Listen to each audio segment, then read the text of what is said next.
The conversation ended hours ago. You're still replaying it at midnight, looking for the exact moment you messed up. The room went quiet. Someone changed the subject.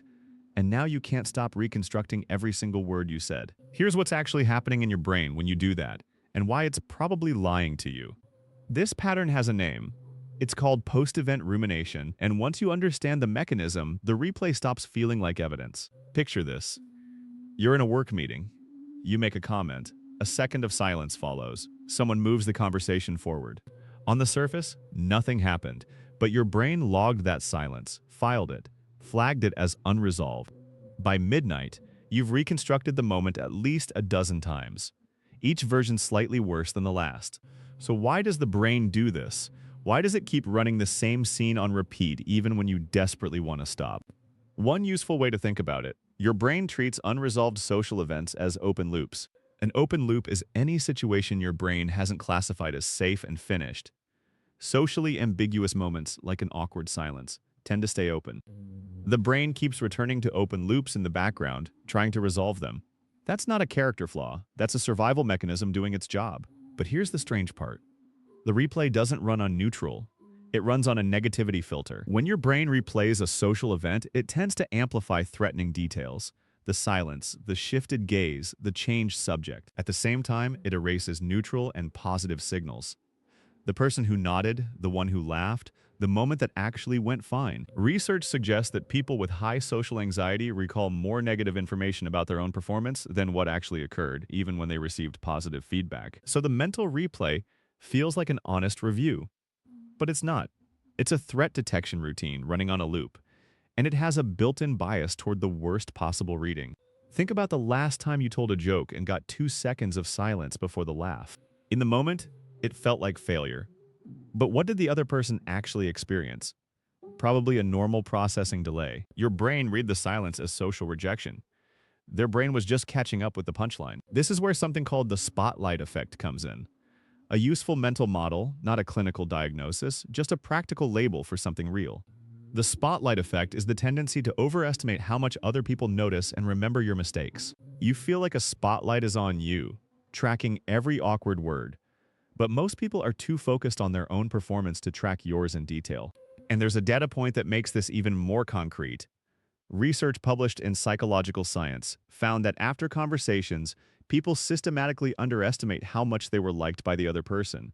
Not occasionally, systematically, meaning the pattern holds across many interactions, not just on bad days. So the version of the conversation your brain is replaying at midnight, the one where everyone noticed, everyone judged, and the damage was permanent, that version is probably not what the other person experienced. They may have moved on before you even left the room. But here's what makes this genuinely hard. The replay feels precise. It feels like you're being honest with yourself, doing the work of self-reflection. And that feeling is exactly what keeps it running, because if it felt like noise, you'd dismiss it. It feels like signal, so you keep listening. There's a cost to that, and it's not just lost sleep. Research from Simply Psychology suggests that overthinking social interactions can feed a cycle. Rumination increases anxiety. Anxiety makes the next interaction feel more threatening, and that makes the next replay even louder. Over time, some people start avoiding the interactions altogether, not because they went badly, but because the mental cost afterward feels too high. And avoiding interactions means fewer chances to collect evidence that the fear was wrong. The loop closes tighter. So what do you actually do with this? Not think positive or stop overthinking. Something more specific. The technique is simple, and it targets the open loop directly. When the replay starts, write down one sentence, just one. The sentence has one rule. It can only describe what was objectively observable, not your interpretation, not their assumed reaction, just the visible fact. For example, not "I bombed the meeting, but I made a comment." There was a pause. Someone changed the subject. That's it. That's the fact. Writing it down externalizes the loop. It gives the brain a version of the event it can actually file, observable, finite, done.